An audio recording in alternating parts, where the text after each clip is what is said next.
क्या आपके कोलगेट में नमक है?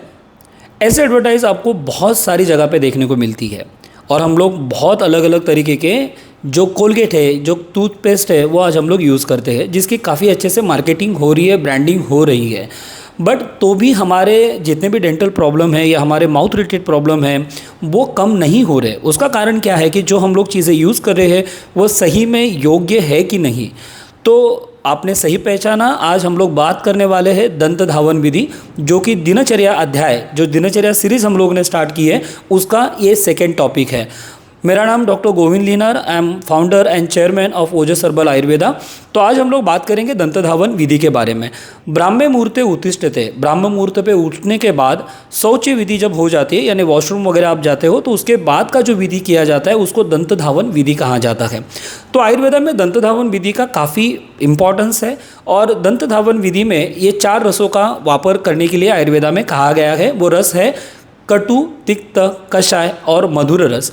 यानी नमक कोलगेट में हो या ना हो उसका कोई आपको फ़र्क पड़ेगा नहीं, क्योंकि आयुर्वेदा में जो नमकीन है यानी लवण रस है उसको आयुर्वेदा में वर्ज कहा गया है। और इसीलिए आप जो चीज़ें यूज़ कर रहे हो ये सही है या नहीं, आप ये लेक्चर देखने के बाद, ये वीडियो देखने के बाद आप डिसाइड करेंगे। तो अब हम लोग बात करते हैं कि ये रसों की तो मैंने बात की कि मधुर रस हमें यूज़ करना चाहिए, कटु रस यूज़ करना चाहिए, तिक्त रस और कषाय रस यूज़ करना चाहिए। बट इसके द्रव्य कौन कौन से हैं? तो कषाय रस जो होता है उसका एग्जाम्पल है, जो द्रव्य है वो है खदीर। खदीर का मतलब होता है जो कत्था, जिसको हम बोलते हैं। अगर आप इससे आपका दंत धावन विधि करते हो तो उसकी प्रॉपर्टीज़ जो है बेसिकली वो है रोपण, शोषण एंड स्तंभन। इसका मतलब क्या होता है? तो रोपण का मतलब जो होता है वो है बेसिकली एंटीऑक्सीडेंट, जो आपके माउथ को, आपके गम्स को अच्छा रखने का और हेल्दी रखने का काम करेगा। तो बेसिकली जो कषाय रस होता है, जो लोगों को मसूड़ों का प्रॉब्लम है, जो लोगों को ब्लीडिंग होती है या गंदा स्मेल आता है, बैड माउथ जिसको बोलते हैं, ब्रेथ बोलते हैं, तो इसके ऊपर ये कषाय रस का जो द्रव्य है खदीर, ये बहुत अच्छे से काम करता है।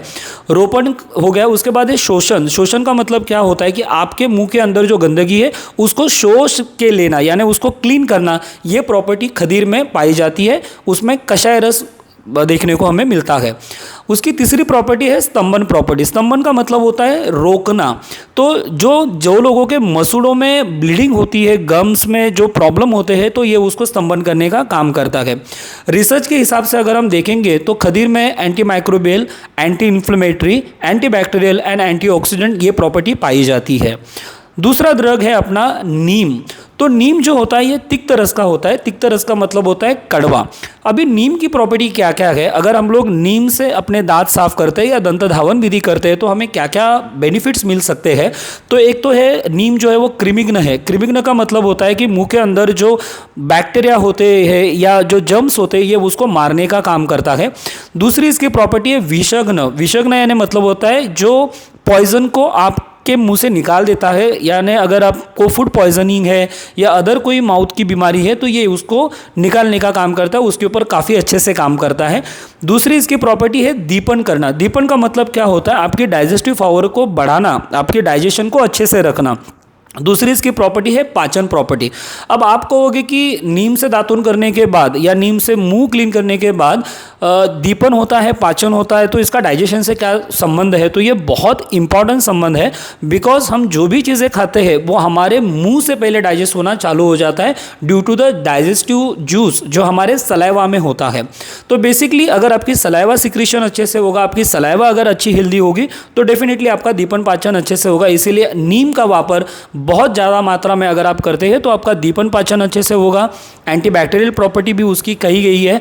तो नेक्स्ट प्रॉपर्टी है नीम की, वो है लेखन प्रॉपर्टी। लेखन का मतलब होता है कि वो लेखन करना, यानी उसको निकालना, स्क्रैपिंग करना। तो जो मुंह के अंदर जो क्लेद होता है, जो बेसिकली सिक्रीशंस, बैड सिक्रीशंस होते हैं, तो वो उसको निकालने का काम करता है। बेसिकली नीम के ऊपर कुछ रिसर्च हुए हैं और उसकी प्रॉपर्टी यहाँ पे जो दिखाई है तो वो प्रॉपर्टी है एंटी माइक्रोबियल प्रॉपर्टी, जो कि मैंने अभी आपको बताई, एंटी इन्फ्लेमेटरी। तो नीम से अगर आप दातुन करोगे तो आपके मुंह के अंदर जो स्वेलिंग होती है या गम से अंदर जो स्वेलिंग है उसके ऊपर ये काफ़ी अच्छे से काम करता है। नीम से दातुन अगर आप करते हो तो ये इम्यूनो मॉड्यूलेशन का काम करता है, आपकी इम्यूनिटी को अच्छा बढ़ाने का काम करता है। डेफिनेटली अगर आपका दीपन पाचन अच्छा हो रहा है, आपका डाइजेशन अच्छा हो रहा है, तो डेफिनेटली आपका इम्यूनिटी भी काफ़ी अच्छे से बढ़नी स्टार्ट होती। नीम की next property anti fungal property. तो बेसिकली जो लोगों को बार बार फंगल इन्फेक्शन होता है मुंह के अंदर, सेकेंडली जो कैंसर के पेशेंट होते हैं, माउथ कैंसर या टंग कैंसर के पेशेंट होते हैं, तो उनके अंदर बार बार फंगल इन्फेक्शन होता है। अगर आप नीम के चूर्ण से या नीम के लकड़ी से अगर आप दातुन करते हो, आपके दांत क्लीन करते हो, तो ये एंटी फंगल के भी काम करता है। सेकेंडली नीम से अगर आप दंत धावन विधि करते हो तो ये एंटी कार्सिनोजेनिक प्रॉपर्टी भी दिखाती है, तो आपको मुंह का कैंसर से आप इससे बच सकते हो। नेक्स्ट अपना जो ड्रग है वो है मधुर रस द्रव्य। तो इसके अंदर ड्रग जो आता है वो आता है मधुका करके एक ड्रग आता है, आप इसका चूर्ण यूज़ कर सकते हो। जो लोगों को माउथ स्मेलिंग का प्रॉब्लम होता है, बैड माउथ स्मेल जिसको आप बोलते हो, तो ये उसके अंदर भी काफ़ी अच्छे से काम करता है। जिनको बार बार मुंह आते रहता है, माउथ अल्सर है, ये एंटी अल्सर का भी काम करता है। तो इस तरीके से आप मधुर रस का वापर कर सकते हो। नेक्स्ट में लास्ट वाला जो ड्रग होता है करंज, वो होता है कटु रस का, तिक्त रस का होता है, सॉरी। तो जो कटु रस का होता है, कटु का मतलब होता है नॉट कड़वा, वो होता है तीखा। तो करंज है ये तीखा होता है, जिसकी वजह से क्या होता है, आपके मुंह के अंदर जो बार बार सिक्रीशन आ रहे हैं, जो कफ जमा हो रहा है, वो आपका पूरा निकल जाता है।